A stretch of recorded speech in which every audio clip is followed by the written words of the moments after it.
Welcome to CFO Chronicles, the secrets behind success. The go-to podcast for fractional CFOs and accounting firm owners who want to attract more high-paying clients and increase their revenue. Hosted by James Donovan from 92 Media. This podcast dives into marketing strategies specifically designed for lead generation and client acquisition. In each episode, you'll hear from industry leaders sharing their success stories and expert tactics to help you sign more lucrative clients and grow your business. Tune in and discover actionable insights to transform your marketing efforts and boost your bottom line.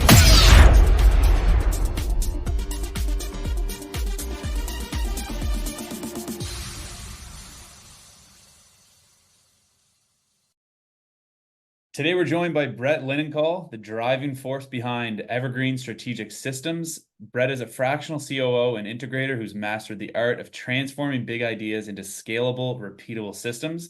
With a background in psychology and leadership experience as a former D1 athlete, Brett brings a unique perspective to helping businesses run like clockwork. I can't wait to dive into his insights and hear how he creates lasting impacts for his clients.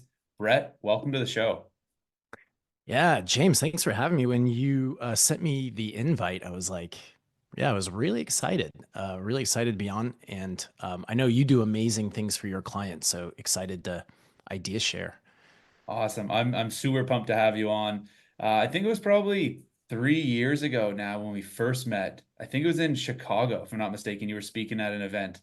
We had a chance to connect and hear about what you're doing and how you help make businesses just run a lot smoother with their systems and processes. So I know a lot of our clients and everyone listening can benefit from that. There's always, bottlenecks to be unsolving or bottlenecks to be solving for. So I would love to get into that. How long have you been in this space and, what gets you motivated about what you do?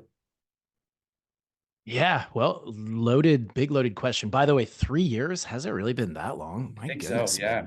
Yeah, I know it's nuts. And as I told you, so I had twins and a lot of kids now, 4 total kids. So it's crazy how fast time flies. But that aside, man, yeah. So I've been in this, 6 years. I've been doing this. I ran a business in my 20s. So I was a baseball player, as you mentioned, started a baseball camp company, and I started renting camp space and filling it up with kids. And I would just do that over and over. And it turned into a nice little business on the ground. And the cool thing about it so COVID hit and it totally destructed and I moved on. But yeah, what was cool about it, what I found out my skill was, it wasn't necessarily the baseball, even though I was good at that. I had the business pretty much systemized. So I was working like an hour a week. My team would come in, we'd talk over issues, and they would go out. And what I mean by that is like 1 hour a week in stuff I hated doing.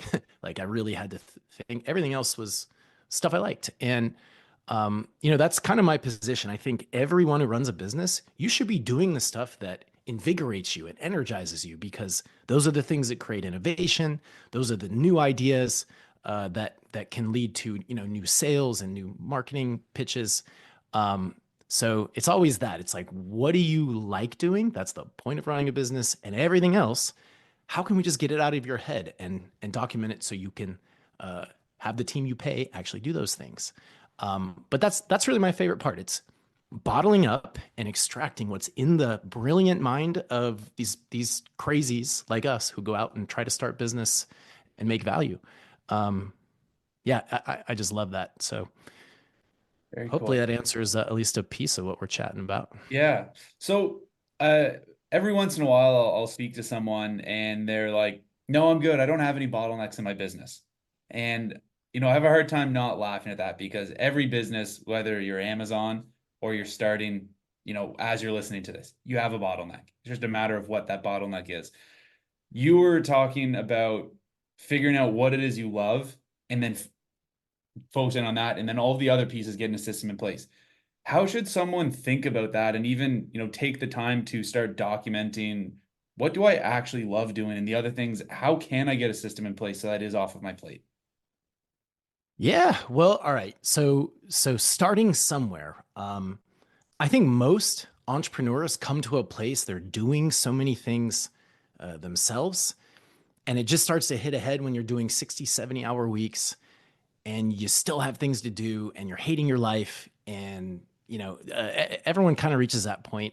So you hire help, right? But then you start thinking they don't know what I know and they're not doing it right. And you got to train them. So you actually are taking on another job, another role that you have to train them and watch them and qualify them. Then they leave and someone else has to come in.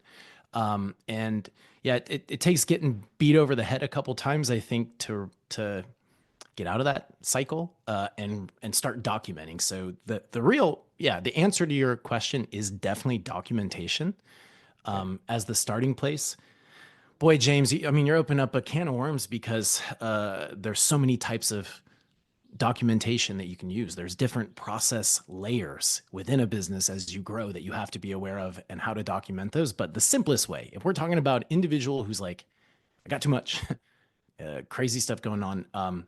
Let technology be your friend. If you're doing something that you know you will have to do again, make a Loom video, right? And say, this is what to do.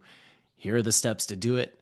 And then, I mean, it's not super complicated while some do make it complicated, but it's just record it, set it aside and let that be your training for life. Okay. Perfect. So really just keeping your SOPs and things up to date on the information you have and just getting it out of your head is what I'm hearing. Getting it out of your head on a sheet of paper somewhere for someone else to refer to it. Yeah. Definitely that is the starting place. So, look, I think the initial place that we're kind of, it's if you are in pain, if you're in pain, meaning you're doing things that you hate doing, that is the awareness. That should be the trigger, like right now. If you realize, man, I'm doing stuff I hate doing, and something else like the things that liven you, like I really want to play with AI. I really want to try to, innovate something brand new or talk to new clients. Yes, you should drop everything. You should focus on the thing that you hate doing and say, this will be the last time I will ever do it. And again, either write it down. That is one way as an SOP, step 1, step 2, just like baking a cake. Or the way I train my people to do it, it's just do a video, show me how to do it from the beginning to end. So yes, definitely that. Okay. So. Mhm. Perfect. No, did you have another piece there? I didn't mean to cut you off. Yeah, it's so how my mind works, man, and what's very difficult for me is like when someone's like, well, it's just an SOP. Yes, for individuals, where I find the most complexity and the problems that business owners have once you have 3+ employees, 3 up to 30, right? It starts to become this mesh of like, it just really starts to get disorganized, right? And so that's where I typically live with clients. It's in the science of process mapping, the process mapping of how each individual SOP gets passed to another person that gets passed to another person and how those flow to make up the bigger picture, which is the real magic that gets business owners free and makes it so you can sell and hand off and know your team is taking the step by step. So yeah, I mean, I say a minor point. It's kind of it's always one of the things that triggers me, like, but Yeah, that's fair. The minor point, but there's a huge, there's a huge rabbit hole with it. The more you know, right? Yeah, Yeah. totally. Yep. Okay. So Mm-hmm. for those listening in the fractional CFO role, as you come in as a fractional COO, that's not an easy position to replace, right? Most of the time, your clients are hiring you specifically for your expertise. So, what advice do you have on essentially replacing yourself at that high capacity position that your clients are looking for? Yeah. Okay. So in that regard, it's all about a framework, frankly, and it's about a framework where you can zoom to the highest level first and say, what is the transformation that I, as a high level, CFO, am getting this client, right? So they start here, and then they get here, and you got to label that transformation. And then, like anything in the universe, where you can zoom out and see the big picture, you see the world, you can zoom in and see the little atoms. It's just about going down each layer and separating those into different segments of transformation, right? So if you're a CFO and you're hiring me and I need this result, Well, then you can go to the next level and say, what are the stages? What's the framework, the 5 steps, and break those into their own. Start here and here, start here and here, right? And then from that, breaking those into minor boxes. And it's something I call input output chains at that level. It's like, what's the input? What is the recipe to transform? What's the output? What's the next step, right? So that's really the way from the top down that anyone with a lot of information in their head can do it. And that's really what we do, man. Like coming in, you said people say, well, I don't have bottlenecks and it's all good. But there's always something. There's always something that if you're a skilled person, you could be doing, leveraging your time, higher dollar per hour tasks, just by going through the process. So yeah, our audit process, that's basically how it works: segmenting different transformation, and then what are all the steps to make it happen. Yeah. So look, and you also had me ramped on caffeine this morning. Had some coffee, so hopefully we're getting some value here. But No, this is great. This is great. So,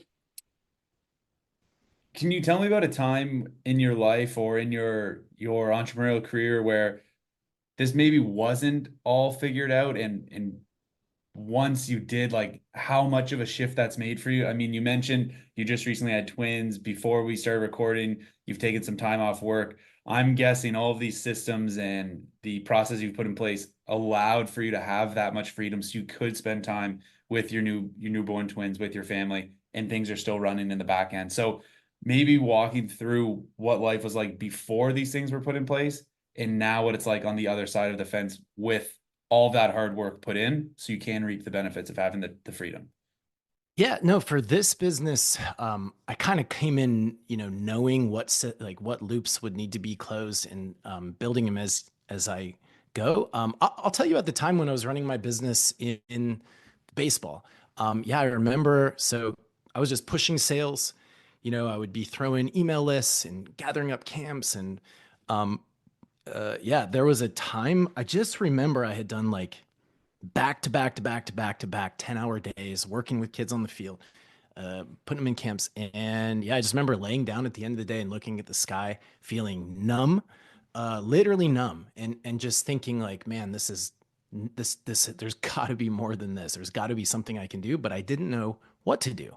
And there was really no way out. No one was going to replace me in filling these camps and working with the kids and talking to the parents and lining staff. And yeah, it was just like it was keep going or totally cut it off, and that really wasn't an option either.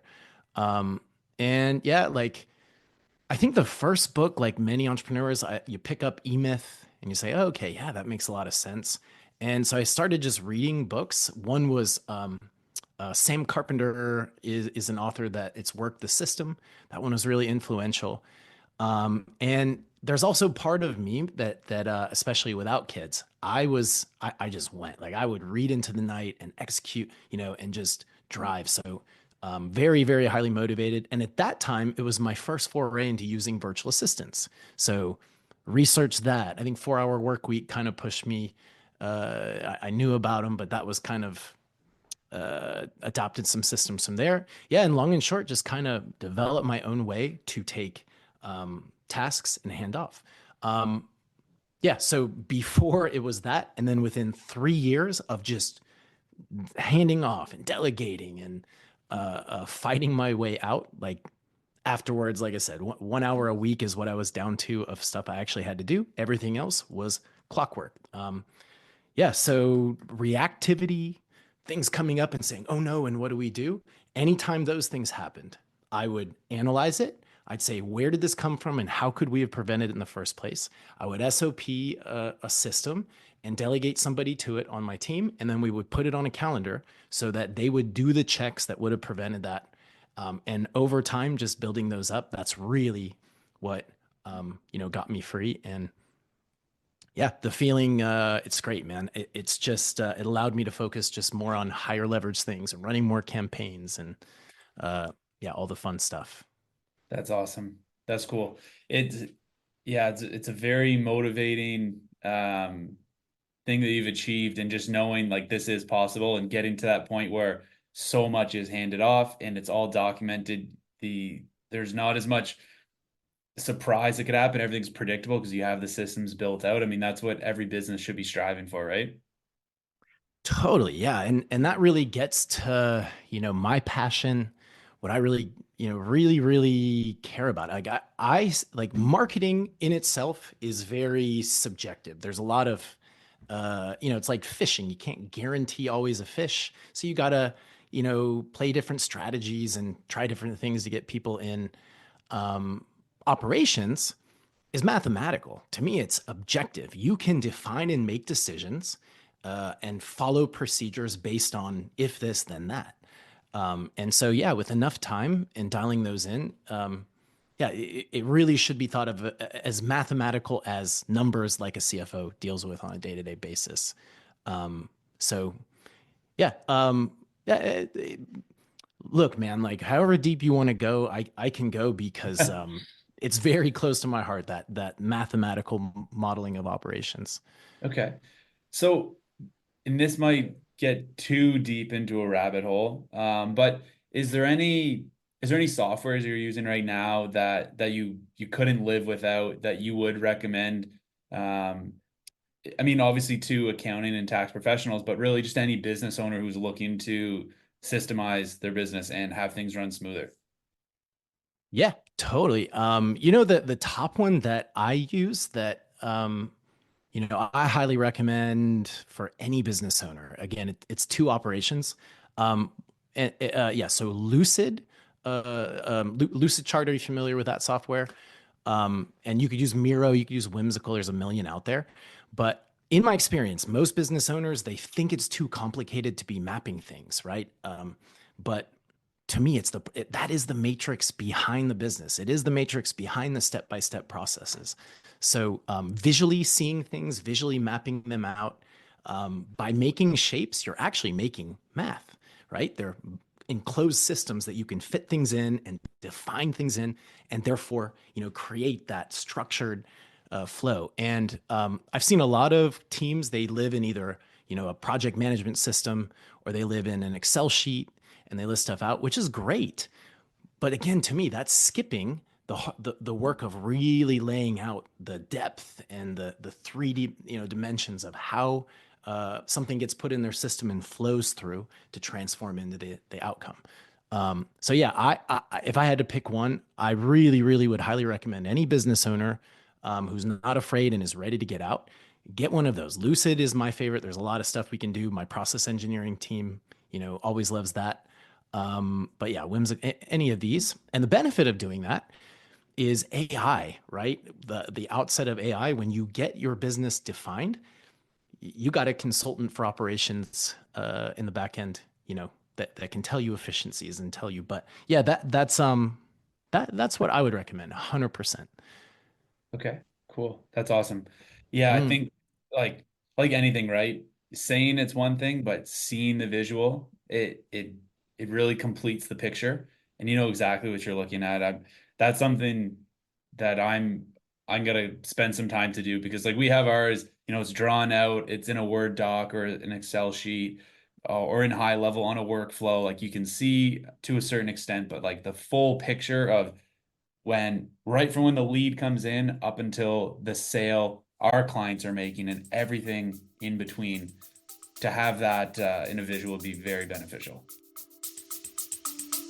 Stay with us. We'll be right back. Feeling like your growth has hit a plateau, even though you're putting in the work? Maybe you're attracting clients, but not the high-end ones who see your true value as an advisor. Or you're stuck in compliance mode with all the big wins happening just a few months of the year. I get it. It's frustrating. And it's not how you envisioned your business evolving. That's why I'm offering a strategy call designed specifically for business owners ready to break through these barriers. This isn't just about leads. It's about creating a strategy that aligns with your marketing, personal brand, and sales approach to attract clients who pay what you're worth. Imagine starting the new year with a clear plan, a stronger personal brand, and more high-ticket clients. If you're serious about taking things to the next level and want a true growth partner, now's the time. Visit accountingleadsnow.com or click the link in the show notes to book your strategy call. Don't let another month pass by without a roadmap to achieve the results you're after. I'm here to help you make the shift. Totally. Well, and like as you're saying it, I mean, we're on Zoom. I can share my screen, right? Yeah. Like, let me show you an example. This is one of my current client here. Yeah, here it is. So we'll do it quick. Most of the time we're not putting the video out for the podcast, but when this I gotcha. Yeah, no doubt. Yeah, so all good, and maybe we'll have to do a follow-up for anyone interested, but there's that'd be perfect. yeah, it's yeah, with no video, all good. The long and short of this, and to connect the ideas, you said no one has bottleneck. Look, if you visually map out the flows of your process and you don't think you have bottleneck, I promise you, you will find so many insights. You'll find gaps of one thing that just doesn't quite connect to the other. You'll find ways to organize information just like analyzing a spreadsheet, right? Like in our swim lanes, we found that if we organize swim lanes, and for those that don't know swim lanes, it's who is doing what. Oh boy, it is tough without visuals, isn't it? And this is a perfect point, a reason you should do it. If you Google swim lanes and look it up, if you organize those by labor, right, by dollars per hour, and you put on the left the highest dollar per hour people, and then all the way down, by trying to actively move tasks that people do to the right of the swim lane, you know you're saving dollars. You know you're saving labor costs, and that's on top of whatever efficiencies and processes you find. So yeah, highly recommend the visual stuff. Yeah, for those listening that don't understand, there you go. That's why. Well, and that's the thing, right? Like it's what you're talking about. What I'm imagining in my head is there's probably, for everyone listening, everyone has their own vision of what that looks like versus what you would share on your screen of like, this is what it is. This is how we can get you there. As you're sharing your screen, this is great. As I share.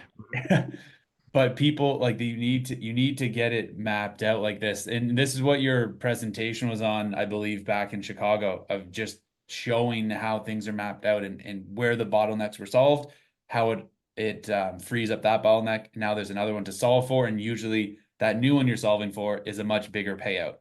Generally, once that, and you just keep going and going.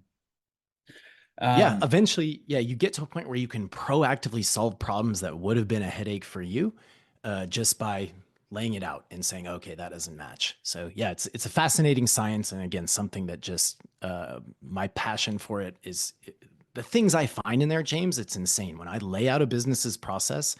It just always blows my mind how deep it goes.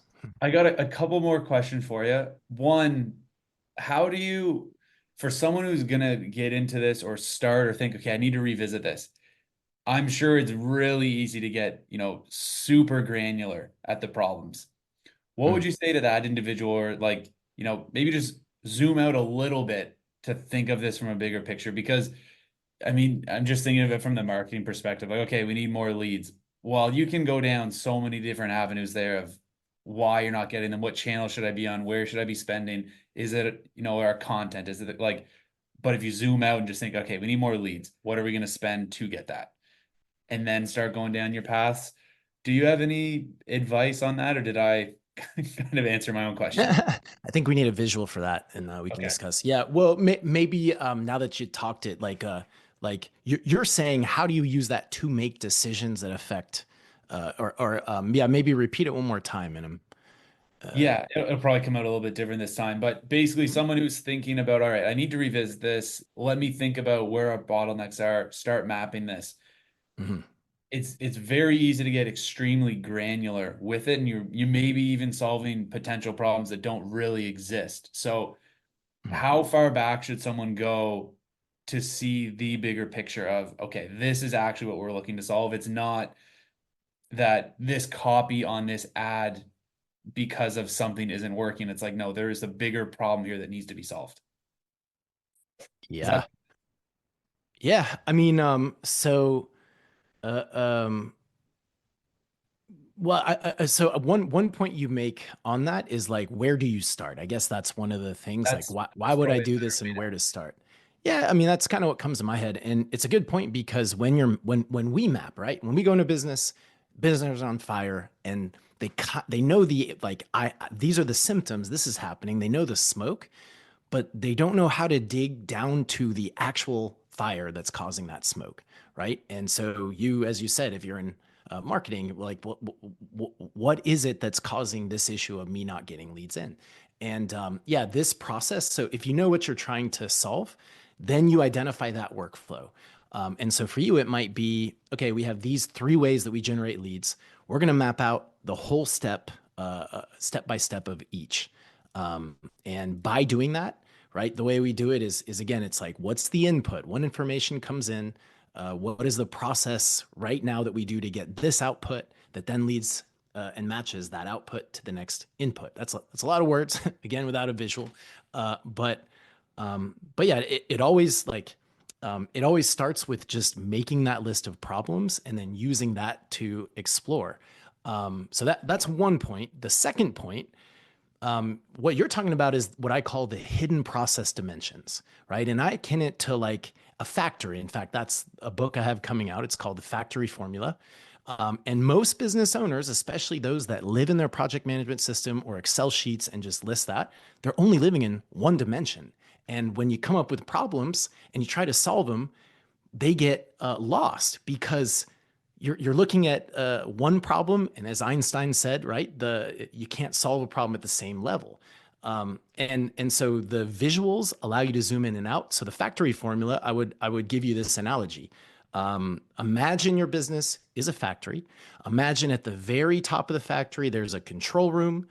You can walk down the stair. In the control, you can see all the assembly lines, right? Bunch of assembly lines. You can walk down the stairs, stand on a perch and look over an individual assembly line. Maybe that's onboarding. Maybe it's your marketing. Maybe it's fulfillment. And then if there's issues, you should be able to walk up to the individual stations and look at that station and assess, is this where the thing's going out of whack, right? So that ability to go all the way to the top, all the way down, that's kind of the system that we use and we've developed to be able to navigate it. But it is a critical for anyone doing it. It's like there are different process dimensions. The SOP is really just that station of the assembly line, and how that affects the whole is the game, right? Of fixing it.